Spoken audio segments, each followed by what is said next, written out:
Hi everybody, it's Greg Murphy here. Now, the good people at AutoSense and I have teamed up together to bring you a brand new podcast, and it's called The Depot, which is focused on getting to know the transport industry a little bit better. Now, I'll be talking to some key people in transport to share their knowledge, their successes, and stories. So you can check it out at Spotify, Google Podcasts, and Apple Podcasts, or you can go to autosense.co.nz/The Depot to find out some more. Now, here's a little teaser from our first episode with our first guest, Matt Horan from Dines Transport. More drivers are leaving the industry than coming into the industry. The average age is around 54 years old, and more than 20% of the drivers are now aged over 60. Only 4% of truck drivers are women, and 80% of trucking firms have never employed a female driver before. There's a perception drivers work really long hours, around 70 hours a week.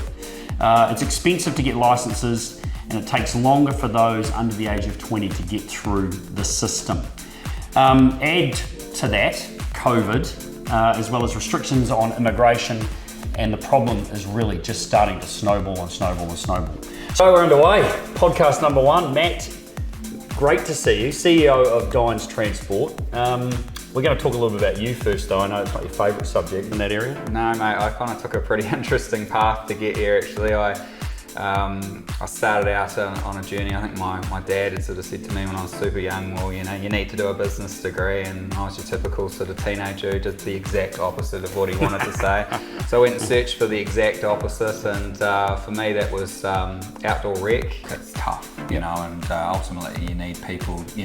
People make your business, and so you need them, and certainly not being able to access resources is super challenging. We've known for a long time that a shortage of drivers would start appearing. I think COVID sort of accelerated that issue, but it's been here a lot longer than COVID. Yep. And we've started an academy some time ago.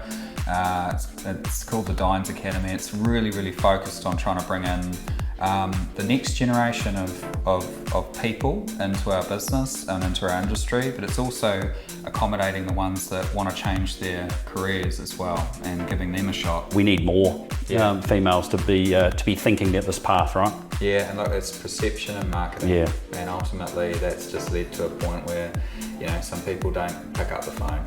And I think don't need to be wearing your stubbies and your singlet through the middle of winter, eh? Nah, we definitely have a fair bit of that here, but I think at the end of the day, there's not a requirement. And I think it's been pretty cool to see, that journey with a number of the awesome ladies who've come in here, and they have great attitudes and jump on the trucks, and they set new standards for us that challenge, processes and systems. I think that's pretty cool.